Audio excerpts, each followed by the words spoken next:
আজকে আমি আপনাদের সাথে শেয়ার করব গুড় কাঁচা আমের শরবত। একদিন এইভাবে বানিয়ে দেখবেন, গুড় দিয়ে। আশা করছি সবার ভালো লাগবে। চিনি দিয়ে না খেয়ে গুড় দিয়ে খেতেই পারেন, হেলদি হয় অনেক। তো নমস্কার বন্ধুরা, পম্পি কুকিংয়ে সবাইকে স্বাগত জানাচ্ছি। তো আমি দুটো কাঁচা আম নিয়ে নিয়েছি। এখন এই কাঁচা আমগুলোকে প্রথমে ঘষে নেব। তো কুড়ানির মধ্যে ঘষে নিতে হবে। দেখতে কতটা ভালো হয়, তাই না? তা আমরা কিন্তু গরম দিনে আম সবারই ফেভারিট হয়। তো গরম দিনে তো আম পাওয়াই যায়, কাঁচা বলুন পাকা বলুন। তাই ভাবলাম শরবত বানিয়ে ফেলি, আপনাদের সাথে শেয়ারও করি আমি কীভাবে তৈরি করি। তো আমি এটাকে ঘষে নিয়েছি কুড়ানির মধ্যে। তারপরে একটা গামলার মধ্যে জল নিয়ে নিয়েছি 2 গ্লাস। এখন আমি গ্যাসটা জ্বালিয়ে নেব। তো এখন এই কুড়ানি আমগুলো আছে না, ওগুলো দিয়ে দেবো এর মধ্যে। তো দিয়ে আর আমি পুদিনা পাতা 4-5টা মাঝখান দিয়ে একটু চিড়ে দিয়ে দিলাম। একটু সেন্ট আসে কিন্তু পুদিনা পাতাটা দিলে।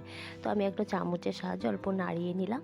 নাড়িয়ে নেওয়ার পর যখন একটু গরম হয়ে এসছে, তো এখন আমি এই পর্যায়ে গুড় দিয়ে দেবো।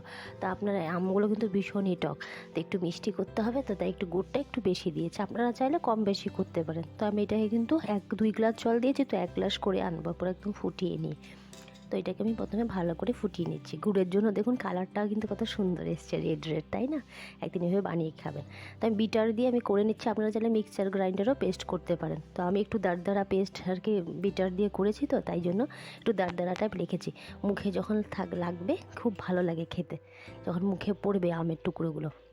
তো একটু লবণ দিয়ে দিয়েছি, গন্ধরাজ লেবু দিয়ে দিচ্ছি একটু চিপড়ে, 5-6 ফোঁটা গন্ধরাজ লেবুর দিয়ে দিলাম রস। এতটাই সুন্দর হয় গন্ধটা, তাই জন্যই আমি দিয়েছি। আপনারা চাইলে স্কিপও করতে পারেন। আর এখানে গোলমরিচ গুঁড়ো এগুলো অ্যাড করতে পারেন, আমি সিম্পলভাবে আপনাদের সাথে শেয়ার করছি। তো একটু নাড়িয়ে চাড়িয়ে রেডি হয়ে গেল আমের শরবত। একটা গ্লাসের মধ্যে ঢেলে নিলাম। তারপর উপরে একটু বরফ দিয়ে দিলাম, গরম দিন তো তাই একটু বরফ দিলে দেখতেও খুব ভালো হয়। আর উপর দিয়ে একটু মেন ফ্লেভ একটু গার্নিশের জন্য দিয়ে দিলাম। ব্যাস রেডি হয়ে গেছে। এখন এটা খাওয়ার জন্য একদিন বানিয়ে খাবেন, সবাইকে খুশি করবেন।